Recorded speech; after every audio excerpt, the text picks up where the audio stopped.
Doctor बीना Kaushik, SPC राजकीय महाविद्यालय अजमेर। आज का मेरा टॉपिक है प्राचीन भारतीय इतिहास के प्रमुख स्रोत, पार्ट सेकंड। प्रथम पार्ट में हमने देखा था कि प्राचीन कालीन इतिहास के अंतर्गत दरबारी इतिहासकार और विदेशी यात्रियों ने अनेक विवरण दिए हैं। उन दोनों के बीच में क्या क्या अंतर थे। आज अपन करेंगे प्राचीन इतिहास की जानकारी के प्रमुख साधनों में साहित्यिक स्रोत। साहित्यिक स्रोत के अंतर्गत वो साधन आते हैं जो कि लिखे गए हैं, जो विभिन्न लेखकों के द्वारा जो कुछ भी लिखा गया है वो सब साहित्यिक स्रोत के अंतर्गत आता है। प्राचीन काल में साहित्यिक स्रोतों को दो भागों में बांट सकते हैं। पहला है धार्मिक साहित्य, दूसरा है धर्मनिरपेक्ष साहित्य।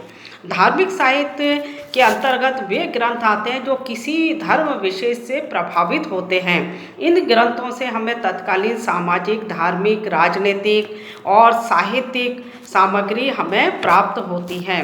धार्मिक साहित्य में हिंदू, बौद्ध और जैन धर्म ग्रंथ प्रमुख रूप से सम्मिलित हैं।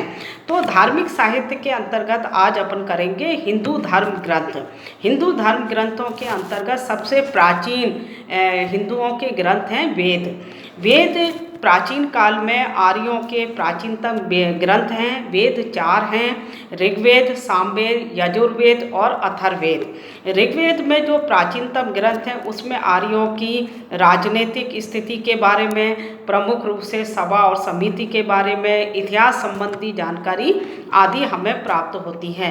प्राचीन काल में आर्य किस प्रकार और कहाँ तक भारत में उन्होंने अपना प्रसार किया, कहाँ तक उन्होंने अपने निवास स्थान बनाए, उनकी राजनीतिक स्थितियाँ क्या थी, उन्होंने समाज किस प्रकार से संचालित किया और धार्मिक स्थिति क्या थी, ये सब की जानकारी वेद से हमें प्राप्त हो जाती है। इसके अतिरिक्त आर्यों का अनार्यों के साथ जो संघर्ष है उसकी जानकारी हमें मिल जाती है। ऋग्वेद में इसकी जानकारी मिली गई है। सामवेद में देवताओं की स्तुति के लिए गाए गए मंत्रों का संकलन है। यजुर्वेद में हम देखें तो यज्ञ विधियों की विवेचना की गई है। अथर्ववेद में ब्रह्म विद्या, धर्म, रोग निवारण, तंत्र मंत्र आदि की विभिन्न विषयों की जानकारी हमें मिल जाती है। अथर्ववेद से आर्यों की सांस्कृतिक विकास के विभिन्न रूपों की जानकारी हमें प्राप्त हो जाती है। तो इस प्रकार से हम देखें तो वेदों से भी हमें इतिहास की जानकारी मिल जाती है। यद्यपि ये वेद धार्मिक ग्रंथ हैं पर फिर भी वो आर्यों के बारे में जानकारी दे जाते हैं क्योंकि ये आर्यों के सबसे प्राचीन ग्रंथ हैं। इस समय भारत की भौगोलिक स्थिति के बारे में भी, भारत की नदियों के बारे में, भारत के पहाड़ों के बारे में, जलवायु के बारे में आदि के बारे में भी वेदों से हमें जानकारी मिल जाती है। ब्राह्मण ग्रंथ, ब्रह्म का अर्थ यज्ञ होता है अतः यज्ञ के विषयों को प्रतिपादित करने वाले ग्रंथों को ब्राह्मण ग्रंथ कहा गया है। यज्ञ और कर्म कांडों के विधान को समझने के लिए इनकी इसे रचना की गई थी। ब्राह्मण ग्रंथों में काफ़ी महत्वपूर्ण ग्रंथों में हम देखें तो शतपथ ब्राह्मण ग्रंथ प्रमुख है और इसके अतिरिक्त धार्मिक ग्रंथों में हिंदुओं में उपनिषद हैं। उपनिषद प्रमुख रूप से उप का अर्थ होता है निकट और निषद का अर्थ होता है बैठना। अतः गुरु के समीप बैठकर प्राप्त किए गए ज्ञान के आधार पर लिखे गए ग्रंथों को उपनिषद कहते हैं। उपनिषद में प्रमुख रूप से आत्मा, परमात्मा, संसार के संबंध में दार्शनिक विचारों का संग्रह हमें मिलता है। उपनिषदों से आर्यों के धार्मिक विचारों को समझने में सहायता मिलती है। इनमें मुख्य रूप से भारतीय दर्शन व बिंबिसार के पूर्व के इतिहास का विवरण प्राप्त होता है। इनकी रचना विभिन्न काल में विभिन्न व्यक्तियों द्वारा की गई। प्रमुख छंदोग उपनिषद है।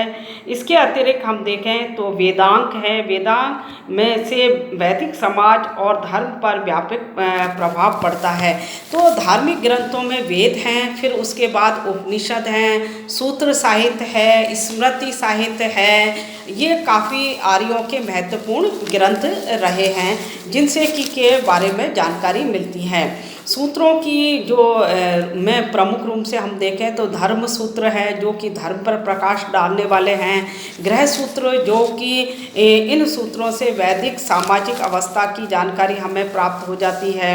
इसके अतिरिक्त स्मृतियाँ, सूत्रों के बाद स्मृतियों की रचना हुई। स्मृतियों में मनु स्मृति, याज्ञवल्क्य स्मृति, नारद स्मृति, विष्णु स्मृतियाँ आदि प्रमुख हैं। स्मृतियों से तत्कालीन समाज के विभिन्न कार्यकलापों पर प्रकाश पड़ता है, जिसमें प्रमुख रूप से वर्ण, आश्रम, धर्म, राजा के कर्तव्य आदि के विषय में जानकारी मिलती है।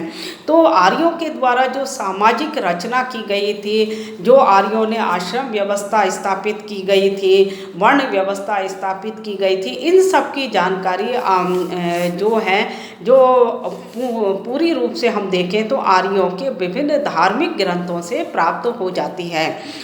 इसी के अतिरिक्त हम देखें तो इस काल में महाकाव्य भी लिखे गए हैं।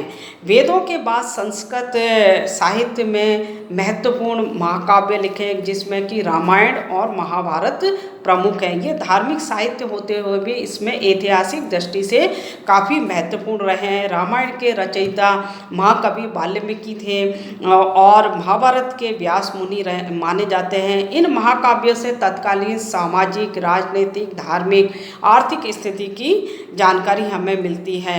इन महाकाव्यों से उस समय के आर्य राजाओं, उनकी प्रशासनिक व्यवस्था, जातीय व्यवस्था, स्त्रियों की स्थिति, विवाह, युद्ध आदि के बारे में जानकारी मिलती है, परंतु इनमें तिथि क्रम के अनुसार जानकारी का अभाव है।